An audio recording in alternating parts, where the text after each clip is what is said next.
Bismillahirrahmanirrahim. Assalamualaikum warahmatullahi wabarakatuh. Waalaikumsalam warahmatullahi wabarakatuh. Alhamdulillahilladzi anzala sakinata fi qulubil mu'minin liyazdadu imanan ma'a imanihim walillahi junudus samawati wal ardi wa kana Allahu aliman hakima. Asyhadu an la ilaha illallah wa asyhadu anna Muhammadan abduhu wa rasuluh. Allahumma salli wa sallim wa barik ala Muhammad wa ala alihi wa sahbihi ajma'in. Usikum nafsi bitaqwallah fa innallaha ta'ala yaqulu fi kitabihil karim. A'udzu billahi minasyaitonir rajim. Ya ayyuhalladzina amanu taqullaha wal tanzur nafsum ma qaddamat lighad. Wattaqullaha innallaha khabirum bima ta'malun. Shadaqallahul azim. Hadirin jamaah sekalian rahimakumullah, mari kita awali majelis ini dengan baca basmalah. Bismillahirrahmanirrahim. Kembali kita bersyukur pada Allah Subhanahu wa taala, malam hari ini kembali kita bisa bertemu melanjutkan kajian Tazkiyatun Nufus ya. Mudah-mudahan apa yang kita bahas malam hari ini memberikan kemanfaatan dunia dan akhirat kita. Salawat dan salam kita haturkan pada junjungan kita Nabiullah Muhammad Rasulullah sallallahu alaihi wasallam.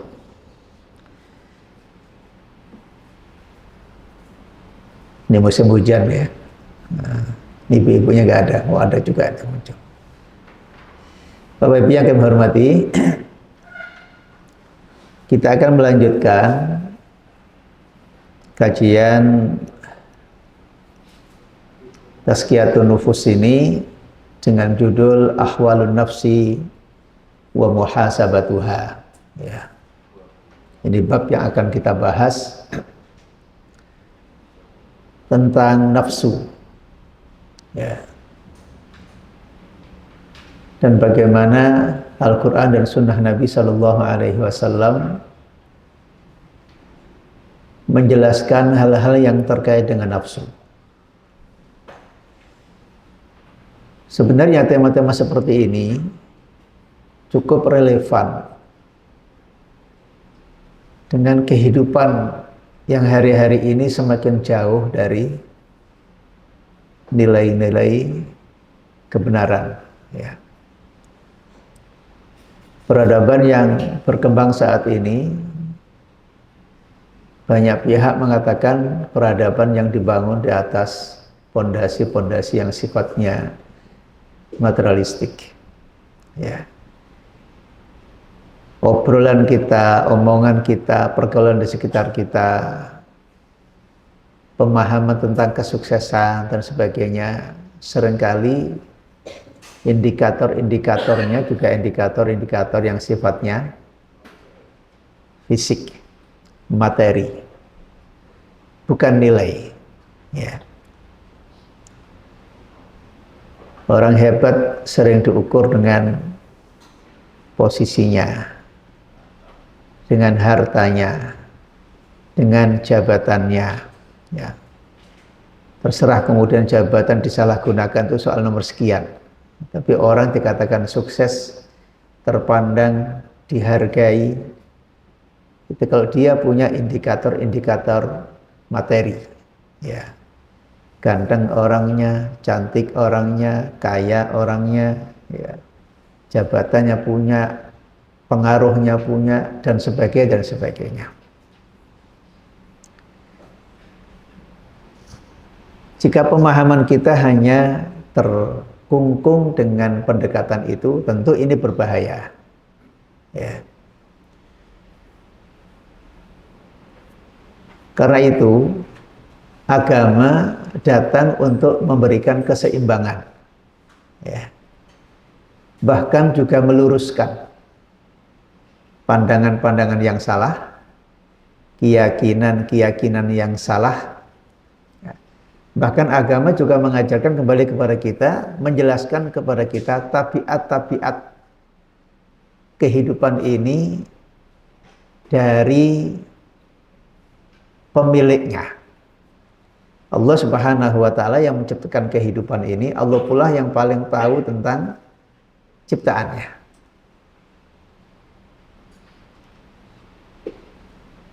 Teknologi hari ini kita itu hanya pengguna. Betul nggak? Ya. Yang paling paham yang menciptakan teknologi itu. Kita menikmati saja sudah seperti itu. Data kita macam-macam sudah dimiliki sama pemilik teknologinya, gitu kan ya. Dialah yang paling tahu. Mau dibikin masalah dia. Kita hanya penikmat saja. Ya. Itu semacam pembanding ilustrasi. Allah Subhanahu wa taala adalah pemilik kehidupan. Dia yang menciptakan, Allah pula yang mengatur, yang menghidupkan, yang mematikan, yang memberi rezeki, dan seterusnya dan seterusnya. Nah, disinilah kita mudah-mudahan ya dengan memahami perspektif tazkiyah untuk kemudian menjadi ukuran-ukuran kita ya di tengah-tengah kehidupan ini agar kita tidak mengalami disorientasi. Ya. Ada satu hadis Nabi Shallallahu Alaihi Wasallam yang cukup menarik dan ini menjadi pertanyaan besar. Ya. Yang berbunyi bada al-islamu ghariban wa sayaudu ghariban kama bada. Islam dulu datang itu dianggap aneh di tengah-tengah kejahiliaan yang luar biasa. Sehingga Nabi pun yang mereka akui sebagai orang yang paling baik, orang yang paling jujur, orang yang tidak pernah punya masalah, dan mereka menyaksikannya bertahun-tahun selama 40 tahun. Tapi ketika kemudian Allah perintahkan Nabi untuk menyampaikan dakwah tauhid, ya, tiba-tiba saja mereka menolak, gitu kan. Jadi Islam datang memang awalnya aneh. Dan nanti kata Nabi, wa sayaudu ghariba, di akhir nanti juga aneh. Nah, gitu. Islam lah, apa itu? Bicara tentang kiamat, bicara tentang keyakinan, tentang akidah, dianggap gak penting. Gitu. Ya kan? Gak penting. Yang penting sekarang itu adalah apa yang bisa kita raih sekarang. Dan itu menjadi persepsi banyak orang kan. Coba kalau disurvei umpamanya kan. Bagaimana cara pandang orang tua terhadap perspektif kesuksesan anaknya? Nah, gitu.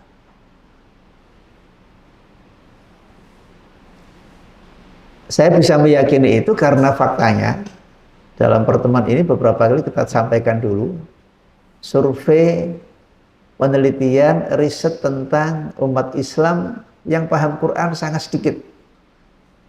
Yang bisa baca Quran baru bisa baca, Pak. Belum memahami isinya. Baru bisa baca Quran itu jumlahnya sangat sedikit. Ada menyebut 35%. Yang menjaga sholat 5 waktu seperti kita ini nggak banyak. Ya kisaran antara itu angkanya. Berarti mayoritas yang mereka berKTP Islam sendiri adalah orang-orang yang mungkin masih jauh dari apa yang idealitas diharapkan oleh Islam itu sendiri. Nah, jadi ini saya katakan tadi menemukan relevansi. Jadi sebenarnya kita bahas ini adalah mutiara-mutiara, gitu ya. Sesuatu yang sangat ideal, yang harapannya memang demikian. Betapapun kemudian untuk mencapai ketangga idealitas itu ya, tidak mudah dan butuh perjuangan. Nah, itulah yang akan kita dapatkan dalam materi-materi ini. Bapak-Ibu yang kami hormati,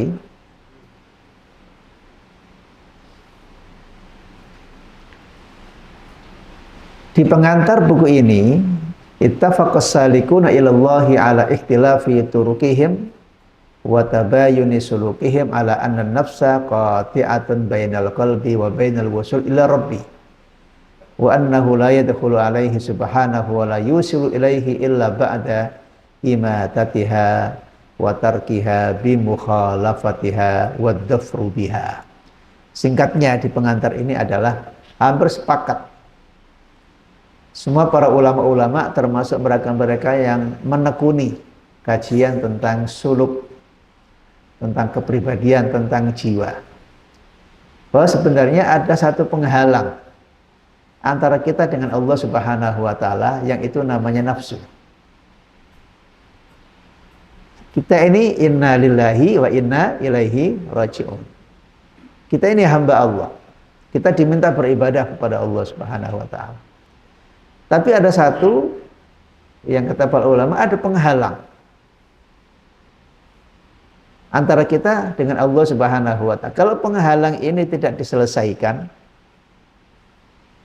kalau penghalang ini tidak bisa dikalahkan, tidak bisa ditundukkan, kalau penghalang ini tidak bisa kemudian disampingkan, atau kita nggak bisa menerobos penghalang itu, boleh jadi kita nggak akan sampai kepada Allah Subhanahu wa Ta'ala. Ini luar biasa sebenarnya. Kalau jadi nafsu dalam pandangan para ulama-ulama kita akan bahas nanti, ternyata memang dia punya posisi yang sangat menentukan. Begitu kemudian kita bisa menundukkan nafsu itu, maka peluang kita untuk sampai kepada Allah Subhanahu wa Ta'ala itu sangat besar. Tapi ketika sebaliknya, justru nafsu itu yang menguasai kita, bukan kita yang menguasai nafsu, gitu kan? Nah, berpotensi tidak akan sampai kepada Allah Subhanahu wa Ta'ala. Karena itu sebagian para ulama, di samping 3 tadi ya,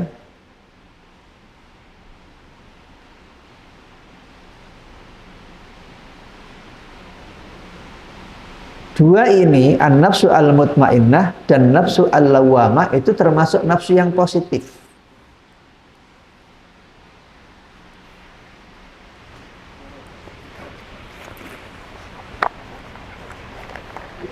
Mohon maaf ya.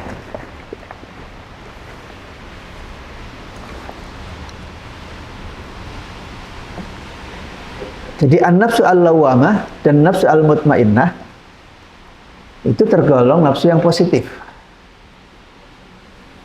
Kalau memakai pembagian 3 ini. Ya. Ini termasuk yang positif. Adapun an-nafsu al-ammarah bisu, ini memang yang perlu sangat dihindari. Dan kita akan melihat bahasannya.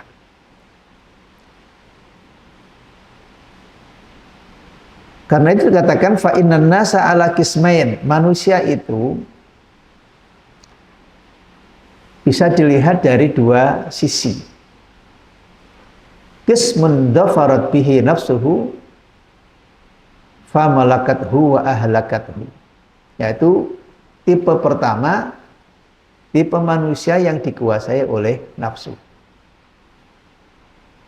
Tipe yang kedua, tipe manusia yang bisa mengalahkan nafsu. Cuma itu aja. Jadi kalau tipe yang masih bisa menguasai nafsu itu an-nafsu al-lawwamah dan nafsu al-mutmainnah. Nanti kita akan jelaskan apa bedanya an-nafsu al-lawwamah dan nafsu al-mutmainnah. Ini nafsu yang masih punya makna positif, meskipun tingkatannya berbeda. Adapun an-nafsu al-ammarah bisu, nah, ini nafsu yang sayyi'ah, ini nafsu yang sangat berbahaya. Yang dikatakan di kitab ini tadi adalah nafsu yang cenderung manusia dikuasai oleh nafsunya, bukan manusia yang menguasai nafsunya. Maka menarik kan, pernah saya sampaikan di sini kalimatnya Sayyidina Abu Bakar As-Siddiq tentang dunia. Apa doa beliau? Allahumma ja'alid dunya fi yadi wa la taj'alha fi qalbi. Ya Allah, jadikan dunia itu hanya di tanganku saja. Jangan sampai dunia itu ada di hatiku. Itu luar biasa itu kan. Beliau termasuk orang yang dalam riwayatnya mengatakan ketika pertama kali diangkat sebagai khalifah menggantikan Rasulullah Shallallahu Alaihi Wasallam, ucapan pertamanya adalah apa? Inna lillahi wa inna ilaihi rajiun. Bukan alhamdulillah. Nah, gitu kan. Nah, sekarang kan enggak. Nah, kalau diangkat gitu kan, alhamdulillah terus syukuran. Nah, syukuran. Karena apa? Karena dianggap prestasi. Punya posisi itu prestasi, kebanggaan, ya. Tapi ya ini kan soal cara pandang ya, soal cara pandang, ya, soal cara pandang. Dan itu wajar buat orang-orang umum wajar. Tapi buat orang-orang tertentu yang pemahaman sudah luar biasa, justru itu mengkhawatirkan. Sebagaimana pesan Rasulullah kepada siapa itu? Abu Dzar Al-Ghifari. Ya Abadar innaka dha'ifun wa innaha la amanatan wa khuzlan wa nadamah illa man akhadaha bihaqqiha wa adda alladhi alaihi fiha. Itu berkaitan dengan jabatan. Jabatan itu boleh jadi akan menyesal orang yang punya jabatan di akhir nanti. Kecuali dua kata Nabi, illa man akhadaha bihaqqiha, kecuali memang jabatan itu diberikan kepada orang yang punya haknya, punya kapasitas, punya kemampuan, punya kesungguhan, punya hal-hal yang diperlukan agar jabatan itu bermanfaat. Setelah jabatan itu, kalau bahasa sekarang ya punya kapasitas, apalagi kalau punya isi tas itu memang agak lain ya. Sekarang yang paling banyak punya isi tas ya, soal kapasitas nomor belakangan ya, sekarang isi tas. Setelah dia punya kapasitas, dia punya integritas, dia punya, gitu kan. Kemudian yang kedua kata Nabi, wa addalladzi alaihi fiha. Kalau jabatan sudah di tangan, maka dia amanah sungguh-sungguh menggunakan jabatan itu, tidak disalahgunakan. Nah ini satu prinsip nilai yang luar biasa. Maka dikatakan di sini manusia itu ada dua, satu yang menguasai nafsunya, yang kedua yang dikuasai nafsunya. Ya. Kata me dan kata di, gitu kan, menerangkan dan diterangkan. Satu menguasai nafsunya, yang kedua dikuasai nafsunya. Qala ba'dul arifin intaha safarut talibin ila dhufri bi anfusihim. Faman dhafara bi nafsihi aflaha wa anjaha wa man dhafarat bihi nafsuhu khasira wa halaka. Itu. Qala ba'dul arifin, sebagian para ahli ma'rifat, para ulama-ulama yang menekuni wilayah tazkiyah ini, pada akhirnya perjalanan orang yang betul-betul ingin mencari kebahagiaan itu adalah orang-orang yang bisa menguasai jiwanya. Faman dhafara, barang siapa yang bisa memenangkan atas jiwanya, aflaha wa anjaha, maka dia akan sukses dan selamat. Dua kata, sukses dan selamat. Wa man dhafarat bihi nafsuhu, barang siapa yang justru jiwanya yang mengalahkan dirinya, khasira wa ahlaka, dia rugi dan dia akan celaka. Itulah yang difirmankan oleh Allah Subhanahu wa taala, a'udzubillahi minasyaitonir rajim. Wa amma man tagha wa atharal hayatad dunya fa innal jahima hiyal ma'wa wa amma man khafa maqama rabbih wa nahan nafsa 'anil hawa fa innal jannata hiyal ma'wa. Ini kan luar biasa. Ya. Ini kita lihat umpamanya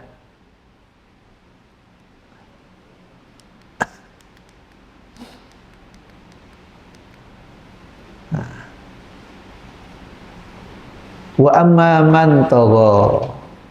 Adapun orang-orang yang melampaui batas, tagha itu melampaui.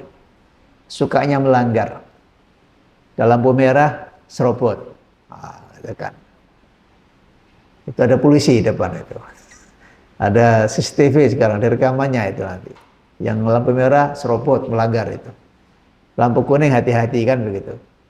Fa amma man tagha, barang siapa yang suka melampaui batas. Wa atharal hayatad dunya, dan lebih mementingkan dunia.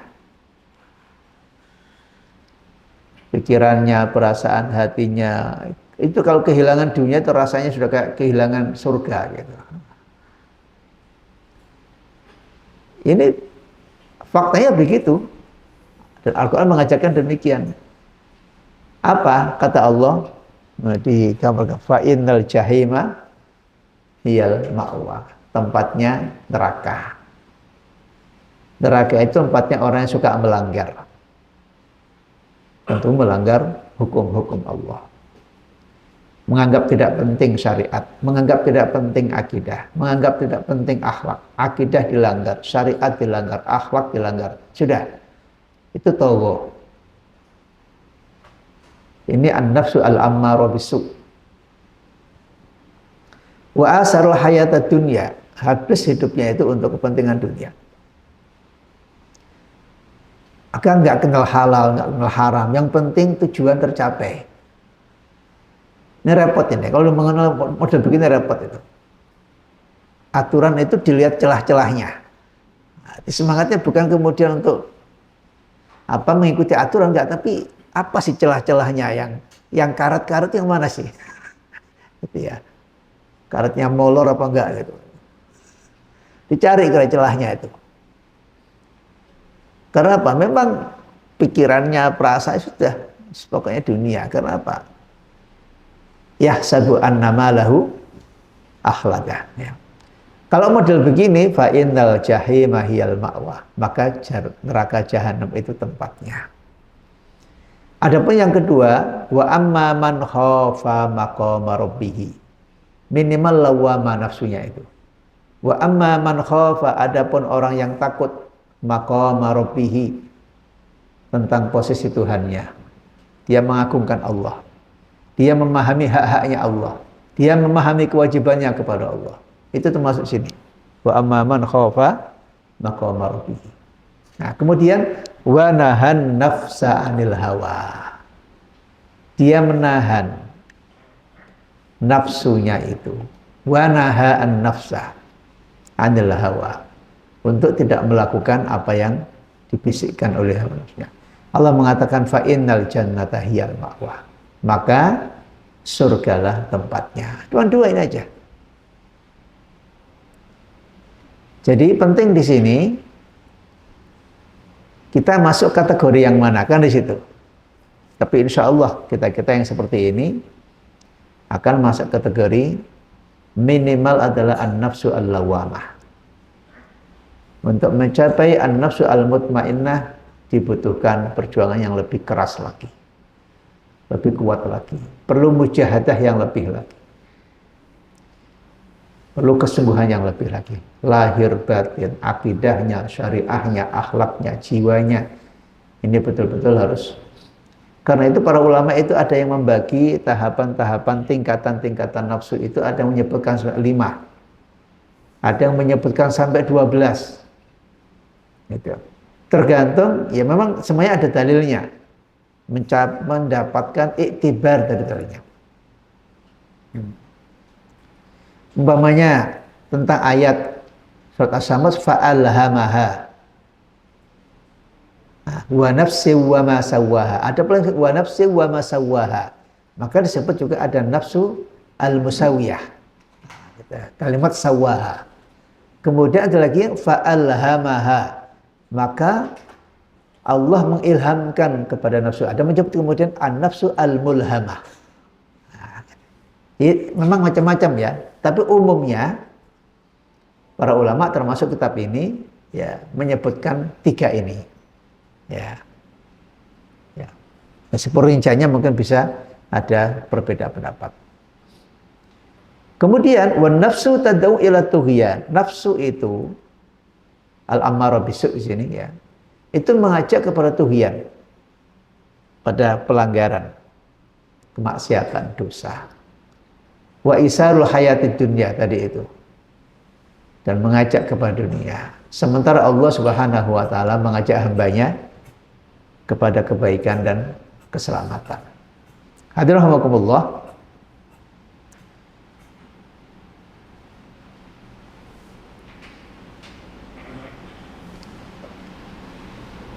Wal qalbu bainad da'iyaini. Adapun qalbu hati, ya. Wal qalbu, kalau di layar nggak bisa ya pakai slide ini ya. Bisanya pakai ini ya. Wal qalbu, adapun hati itu bainad da'iyaini, posisinya itu baina-baina. Maka doa Nabi apa? Ya muqallibal qulub. Karena kadang-kadang hati itu pada dasarnya jiwa manusia itu sebagaimana tafsir fa'al wa nafsi wa ma sawwaha. Nafsu manusia pada hakikatnya itu baik. Sama dengan hadis Nabi yang mengatakan kullu mauludin yuladu al-fitrah. Setiap bayi yang lahir itu dengan fitrahnya. Wa nafsi wa ma sawwaha. Sebagian ahli tafsir termasuk Ibnu Abbas dan tafsir Ibnu Katsir, wa ma sawwaha di situ itu artinya nafsu manusia pada dasarnya sesuai dengan fitrahnya. Semua kita kok dipuji senang. Betul nggak Pak? Senang. Semua kita kok selamat bahagia, betul ya? Maling itu nggak mau dikatakan maling sebenarnya. Nggak ada bangga jadi maling, itu nggak ada Pak. Koruptor terus bangga jadi koruptor itu nggak ada. Itu nggak sesuai dengan jiwa aslinya.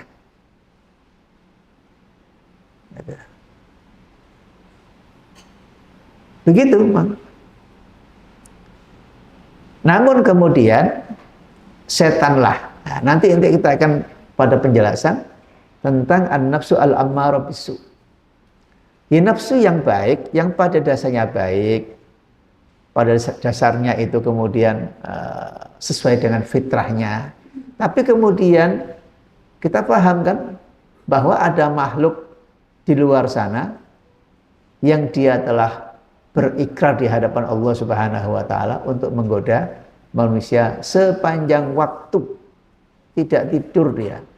Siang malam sampai hari kiamat nanti. Dan itu berjanji di hadapan Allah. La uhwiyannahum ajma'in illa ibadaka minhumul mukhlasin. Fa bi'izzatika ya Allah, dengan kemuliaanmu. Dia mengakui tentang kebesaran dan kemuliaan Allah Subhanahu wa taala. Tetapi setan ketika sudah diusir oleh Allah dari surga karena tidak mau memenuhi perintah Allah untuk bersujud kepada Adam, dan dia beralasan, khalaqtani min nar wa khalaqtahu min tin. Kan begitu. Ya Allah, kau jadikan aku dari api, sementara Adam kau jadikan dari tanah, gitu kan. Dia masih punya alasan untuk berargumentasi di hadapan Allah dan tidak mau menerima perintah Allah untuk sujud kepada Adam. Padahal sujud di situ bukan makna sujud sebagai sujud kepada Allah, bukan. Gitu. Setan inilah yang kemudian kita harus yakin akidah kita seperti itu. Setan inilah yang kemudian menggoda. Nah, nafsu manusia itu kan punya dua tarik-tarikan. Fa'alhamaha fujuraha wa taqwaha. Jadi jiwa manusia itu pada dasarnya memang punya dua. Jiwa yang sudah baik, yang fitrah itu kemudian diilhami oleh Allah. Ada peluang untuk fujur, ada peluang untuk takwa. Peluang untuk fujur ini, potensi itulah yang kemudian dimanfaatkan oleh setan. Diprovokasi, dibisiki, dipancing-pancing, wah enak loh gini ya. Kemudian disihirlah dia hatinya. Dijadikan dunia itu seakan-akan indah dan seterusnya. Ya. Begitu akidah kita, pemahaman kita seperti itu. Disinilah kemudian dia tidak bisa menguasai jiwanya, lebih kuat bisikan-bisikan setannya, jatuhlah kemudian dia terpuruk di dalam perbuatan-perbuatan kemaksiatan. Saya kira mudah-mudahan singkat ini sudah bisa memahamkan pada kita semuanya. Ya. Bahayanya tentang nafsu dan bagaimana kita ini harus bisa memposisikan diri kita agar kita ini termasuk orang-orang yang bisa menguasai nafsu, bukan sebaliknya kita dikuasai oleh nafsu. Kemudian waqad wasafallahu subhanahu wa ta'ala an-nafsa fil Quran bisalasi sifat. Allah subhanahu wa ta'ala telah mensifatkan nafsu dalam Al-Quran dengan 3. Yang pertama disebut dengan al-mutmainnah, yang kedua al-lawamah, yang ketiga al-ammarah bisu. Nah, inilah yang mungkin secara singkat kita akan menjelaskannya begini. Karena bahasa Arab ya, saya coba untuk membuat penjelasan singkat dalam bahasa Indonesia. Ya. Tadi sudah saya jelaskan bahwa nafsu itu penghalang. Ya. Kemudian nafsu ada manusia ada 2. Satu yang menguasai atau yang dikuasai oleh nafsunya, dan yang kedua adalah yang menguasai nafsunya. Dikatakan bahwa di sini bahwa Al-Quran menyebut nafsu dengan 3 istilah, al-mutmainnah, al-lawwamah, al-ammarah bisu. Apa perbedaan nanti kita akan jelaskan. Ada 2 pertanyaan di sini sampai pula, apakah nafsu itu hanya 1 dengan 3 sifat itu atau sifat-sifat yang lainnya, ataukah nafsu itu ada 3? Jumhur ulama, para ahli dalam buku beliau dikatakan, para ahli tafsir, para fuqaha, para ulama kita mengatakan nafsu cuma 1, sifatnya yang banyak. Ya, nafsu 1, dia bisa ketika dia dikalahkan oleh setan, oleh dunia, oleh bisikan-bisikan dunia itu, maka dia sifatnya menjadi al-ammarah bisu. Kalau yang kedua al-lawwamah, al-lawwamah itu yang gelisah. Nafsu yang dikatakan adalah nafsu yang dia nanti itu gelisah atas kesalahan-kesalahannya atau menyesal. Nah, ini penjelasan singkatnya tentang perbedaan tentang nafsu al-mutmainnah, an-nafsu al-lawwamah, dan nafsu al-ammarah bisu. Kalau boleh saya singkat kembali, nafsul mutmainnah itu adalah jiwa yang dia ikhlas karena Allah. Semua sifat-sifat kebaikan disebutkan tentang ikhlas, tentang sabar, tentang syukur, tentang ridho dengan qada Allah. Itu semuanya nafsul mutmainnah. Begitu dia beribadah, dia ikhlas ibadahnya kepada Allah. Begitu dia mendapatkan nikmat, maka nikmatnya itu dipakai untuk syukur kepada Allah. Begitu dia mendapat musibah, maka musibah itu yang dilihat bukan musibahnya, tapi adalah bagaimana Allah mencintai dia, Allah mencoba dia, dan Allah menguji dia. Nah, gitu. Begitu kemudian dia takdirkan dengan apa yang sedang dialaminya, maka dia tawakal dan dia ridho dengan takdir Allah. Nah, ini kan nggak gampang Pak ya gitu ya. Nah.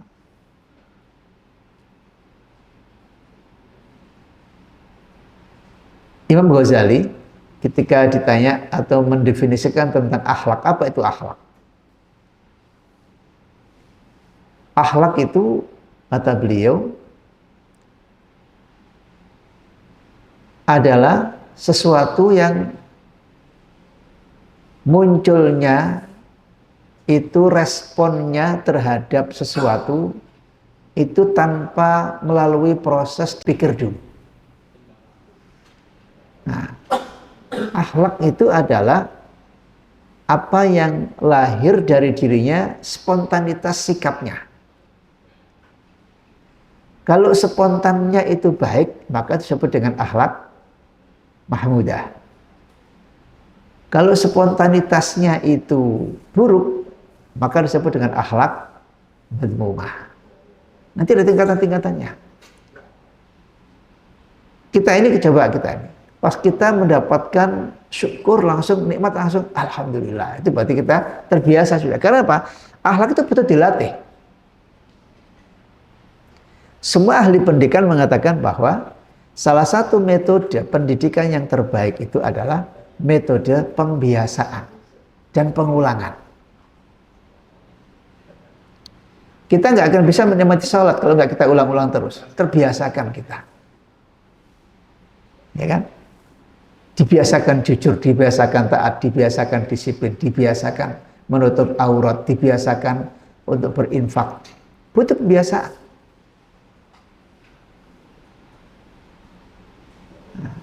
Jadi nafsul mutmainnah ini luar biasa sudah. Pokoknya jiwanya itu yang ada di hatinya, di pikirannya, orientasinya hanya Allah. Apapun keadaannya. Makanya kan Rasulullah pernah mengatakan dalam hadis An-Nasa'i itu, sungguh menakjubkan orang beriman. Betul nggak? Masih ingat hadisnya kan? Sungguh menakjubkan orang beriman itu. Baginya seorang mukmin itu, setiap apa yang dialaminya itu kebaikan. Ajaban di amril mu'min, inna amrahu kullahu lahu khair wa laysa dzalika illa lil mu'min. Itu enggak mungkin sikap yang seperti itu kalau bukan karena iman. Nah, itu kata Nabi, menakjubkan orang beriman. Kemudian konkretnya apa? Fa in asabathu sarra'u syakar. Orang mukmin itu kalau mendapatkan nikmat ya bersyukur. Fa kana khairan lah. Maka syukur itu memberi kebaikan baginya. Dapat pahala dia, ditambah lagi nikmatnya, kan begitu. Kemudian wa in asabathu dharra'u sabar. Kalau diuji oleh Allah dengan kesusahan, maka dia bersabar. Fakana khairun lah, dan sabar itu adalah kebaikan baginya. Pertama, dosa-dosanya diampuni. Ya kan? Yang kedua, dia mendapatkan cinta oleh Allah dengan kesabarannya. Luar biasa. Jadi makanya orang yang mutmainnah itu orang yang ridho dengan takdir. Bukan kemudian dia tidak berusaha ya. Ini harus diluruskan lagi ya. Udah berusaha, berikhtiar, tapi hasilnya masih belum sesuai dengan harapan sudah. Ya Rabb, saya sudah bertawakal. Kalau kita sedang bimbang, kita diminta untuk sholat istikharah. Ya kan? Allahumma inni astaghfiruka bi ilmik wa astaghfiruka bi qudratik. Wa as'aluka min fadlikal azim fa innaka ta'lam wa la a'lam wa anta 'allamul ghuyub, dan seterusnya. Itu bentuk kepasrahan kepada Allah. Nanti pilihan yang terjadi, sudah, saya sudah beristikharah. Maka inilah takdir yang terbaik buat saya. Karena boleh jadi kadang-kadang kita ini enggak menyukai sesuatu, padahal Allah di balik yang tidak kita sukai itu banyak kebaikan. Kan begitu ayatnya kan? Wa asa an takrahu syai'an wa yaj'alallahu fihi khairan katsiran. Boleh jadi kamu nggak menyukai sesuatu, tapi Allah sebenarnya, karena masih gaib buat kita kan, hikmahnya Allah di balik yang tidak kita sukai itu, di balik itu ternyata Allah menyediakan kebaikan-kebaikan yang luar biasa. Kalau al-lawama, Bapak sekalian, yaitu menyesali. Masih ada rasa salah kalau dia melakukan, meskipun diulangi lagi. Itu Pak ya. Ada orang Jawa bilang kapok lombok. Ya kesalahan diulangi lagi, kadang-kadang kesalahan manusia. Ya, fa inna khairul khata'in at-tawwabun. Kan begitu. Sebaik-baik sikap orang yang terlanjur berbuat salah itu adalah dia bertaubat ya. Tapi salah diakui, tapi ada perasaan salah itu. Hadis Nabi yang panjang, orang yang pernah membunuh 99 pun masih ada perasaan salah kan. Masih pengen taubat ya.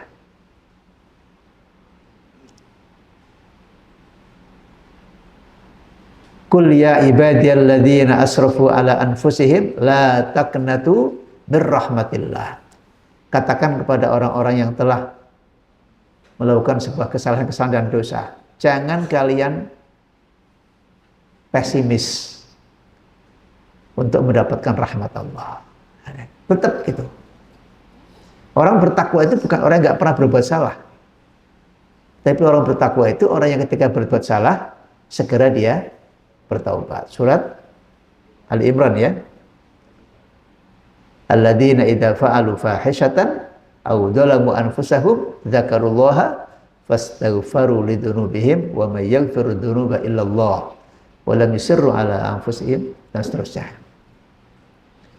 Alhamdulillah, jadi itu nafsu al-lawamah yang kedua. Jadi kadang-kadang ya mudah-mudahan kita kadang-kadang begitu. Kadang-kadang tahajud, kadang-kadang nggak tahajud. Kadang-kadang terlambat jamaahnya, kadang nggak terlambat. Kadang-kadang malas infaknya, kadang-kadang. Ya tergantung kondisi kita. Tapi kalau iman kita stabil, insya Allah kita bisa mendekati mutmainnah. Tapi karena imannya nggak stabil, lingkungannya nggak mendukung, kadang-kadang itu kemudian tarik menarik. Nah, tapi masih positif kata para ulama kita. Dan yang paling terakhir, an-nafsu al-ammarah. Fi'ilnya ibnu tafsir al-ammarah balaghah, yang selalu. Ini kan kalimat Nabi Yusuf kan. Wa ma ubarri'u nafsi innan nafsa la ammaratun bisu illa ma rahima rabbi. Peristiwa tentang yang pernah dialami Nabi Yusuf ya, dengan Zulaikha itu kan, sama-sama kita pahami ceritanya. Ya, meskipun terakhir kemudian terbukti bahwa Nabi Yusuf tidak salah, gitu kan, tidak salah kan. Dia mengatakan wa ma ubarri'u nafsi, dan aku tidak mengatakan bahwa aku tidak pernah buat bersalah. Innan nafsa la ammaratun bisu. Sesungguhnya nafsu itu selalu mengajak membisik-bisikkan perbuatan dosa. Alhamdulillah, jadi saya kira ini ya, kita mencoba mempersingkat karena waktu juga ya, nggak apa-apa. Nah ini penting untuk kita pahami, setidaknya dengan memahami tiga nafsu ini, kita ingin berusaha. Minimal kita posisi yang kuning di sini, an-nafsu al-lawwamah. Kita skor sebentar. Baik Bapak Ibu yang kami hormati, saya kira ini secara garis besar ya. Kalau di kitab ini lebih dirinci lagi nanti contoh-contoh kasusnya, terutama an-nafsu karena masing-masing kita harus bisa mengidentifikasi.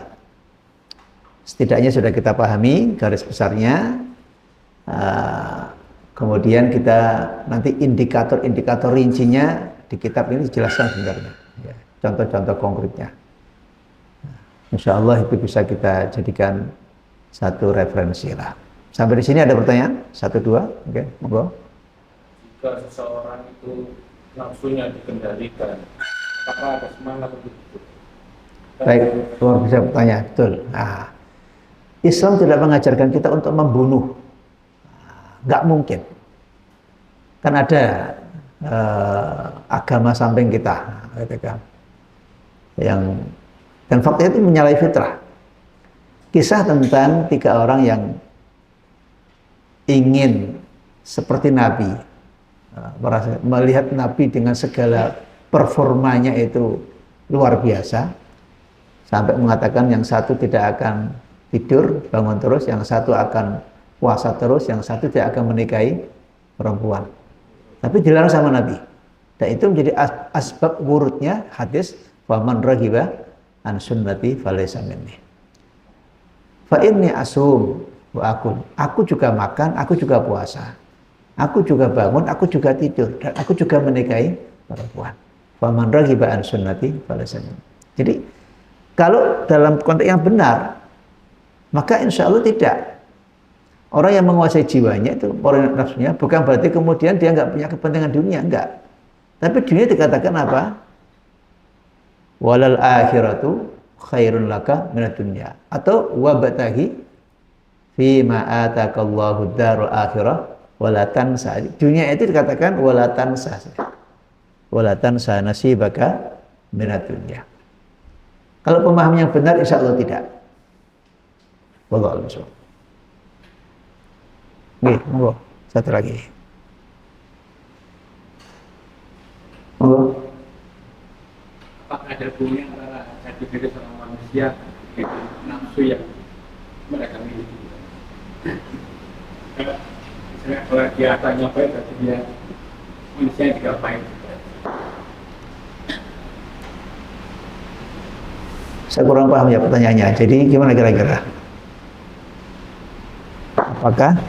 Jadi manusia dikatakan oleh akhlaknya baik karena dia bisa mengendalikan nafsu dan sebagainya.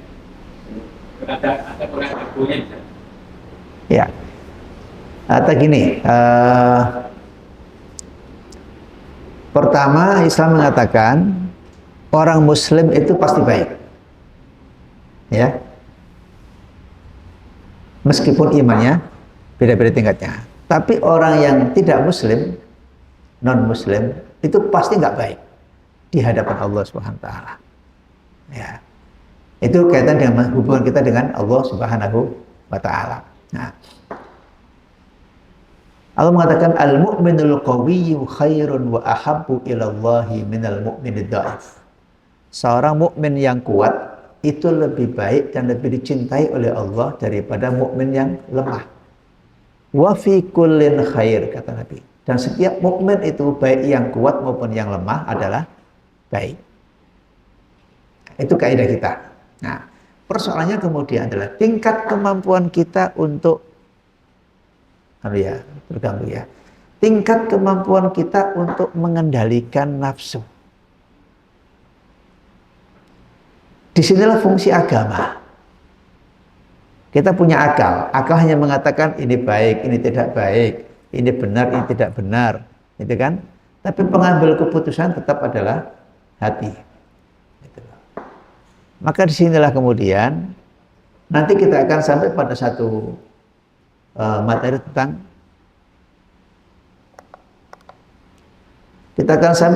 materi tentang bagaimana supaya jiwa kita ini dapat dikendalikan. Yang disebut oleh para orang-orang tasawuf misalnya namanya mujahadah. Nanti kita akan sampai pada ayat walladzina jahadu di sini. Walladzina jahadu fina lanahdiyannahum subulana wa innallaha lama'al muhsinin. Bahwa manusia memang tidak bisa disamakan tingkatan nafsunya itu. Cuma tadi pembagian 3 hanya menjelaskan indikator yang nafsul mutmainnah itu seperti itu. Ya. Indikatornya seperti yang kita sampaikan tadi, gitu ya. Insya Allah kita akan diskusikan lagi ya di pertemuan berikutnya karena mungkin waktunya, tapi setidaknya sudah kita berikan satu frame ya, satu penjelasan secara umum tentang pengertian an-nafsu al-mutmainnah, al-lawwamah dan an-nafsu al-ammarah bisu. Insyaallah eksplorasi bagaimana menerjemahkan dalam konteks kekinian persoalan-persoalan yang keseharian kita, mudah-mudahan bisa kita diskusikan di pertemuan yang akan datang. Diingatkan saya nanti waktunya untuk diskusi pekan yang akan datang ya. Demikian dari saya. Mari kita akhiri dengan bermohon pada Allah Subhanahu wa taala. Bismillahirrahmanirrahim. Allahumma shalli wa sallim wa barik ala Muhammad wa ala alihi wa sahbihi ajma'in. Allahumma anfa'na bima 'allamtana wa 'allimna ma yanfa'una wa zidna ilma. Allahumma inna nas'aluka ilman nafi'a wa rizqan thayyiba wa 'amalan mutaqabbala wa du'aan mustajaba. Allahumma inna 'ala dzikrika wa syukrika wa husni ibadatik. Rabbana atina fid dunya hasanah wa fil akhirati hasanah wa qina adzabannar. Subhana rabbika rabbil izzati amma yasifun wa salamun 'alal mursalin walhamdulillahi rabbil alamin. Subhanakallahumma wa bihamdika asyhadu an la ilaha illa anta astaghfiruka wa atubu ilaik. Assalamualaikum warahmatullahi wabarakatuh. Waalaikumsalam.